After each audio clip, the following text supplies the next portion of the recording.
झंडा गिरा था देख। प्यारे बच्चों, आज की ये पुररौनक महफिल बड़ी मुबारक महफिल है,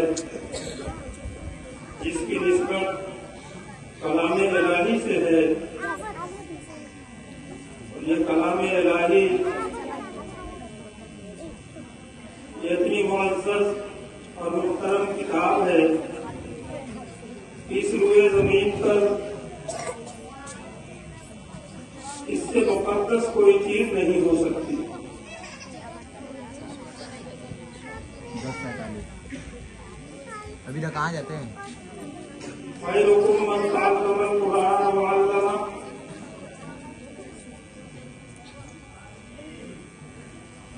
नबी अकरम सल्लल्लाहु अलैहि वसल्लम ने इरशाद फरमाया है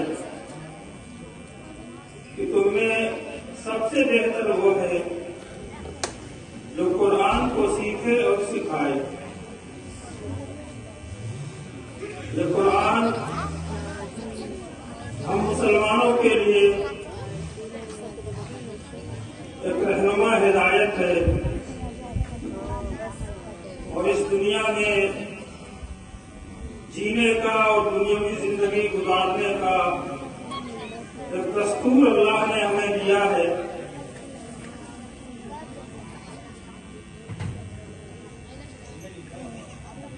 बगैर कुरानी हिदायत और इस पर अमल किए बगैर हम कामयाब नहीं हो सकते। न दुनिया में कामयाब होंगे, न आखिरत में कामयाब होंगे। इसलिए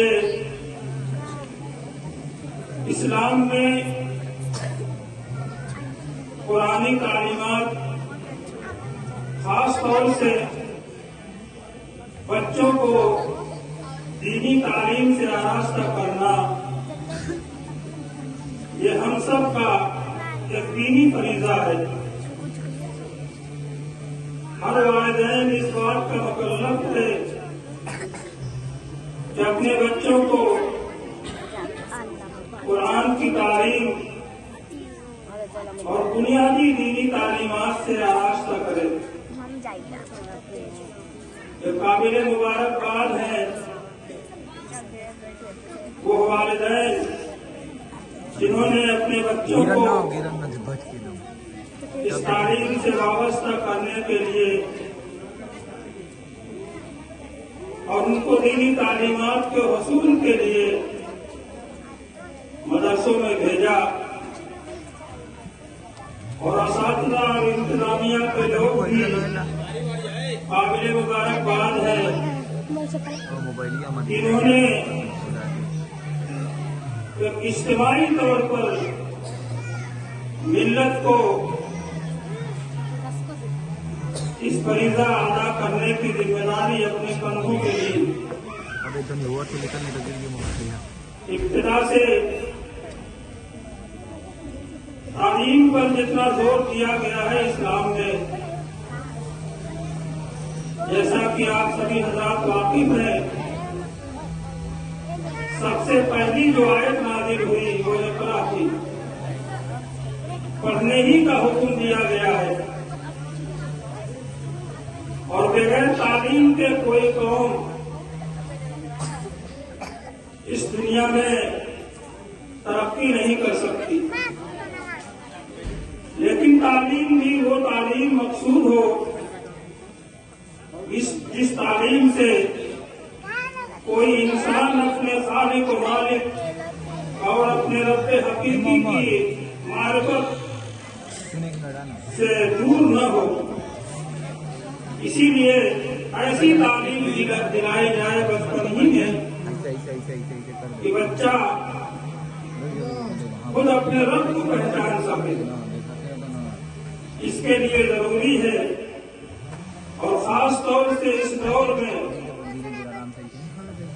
जो हालात चल रहे हैं मुल्क के और पूरे आलम के, अपने दीन की बका और हिफाजत के लिए इब्तिदाई दीनी तालीम जिससे बच्चा अपने दीनों ईमान को समझ सके और अपने ईमान को महफूज रख सके। बचपन की यह तालीम निहायत जरूरी है। हज़रत अली मियां रहमतुल्लाह अलैह फरमाते हैं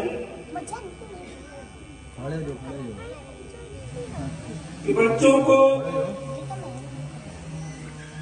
उनकी सेहत की हिफाजत के लिए और उनकी बीमारियों से इलाज के लिए जो हम मेहनत और मुशक्कत बर्दाश्त करते हैं, उससे कहीं ज्यादा जरूरी है कि हम उनको रूहानी तौर पर, दीनी एतबार से हम उनके तालीमात दीन से आरास्ता करें।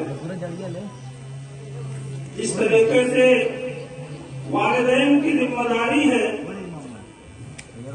कि अपने बच्चों की खाने पीने और उनको रहने सहने की और उनको सेहत और इलाज की जो जिम्मेदारी हर माँ बाप अपने ऊपर महसूस कर रहा है, यानी ज़ाहिरी तौर पर उनकी परवरिश और जिस्मानी हिफाजत की जिम्मेदारी जिस तरीके से माँ बाप के ऊपर है, ऐसे ही रूहानी तौर पर, दीनी एतबार से उनके दीनों ईमान की हिफाजत की भी जिम्मेदारी माँ बाप के ऊपर है। हर माँ बाप से, हर इंसान से कल क़यामत के दिन पूछ होगी।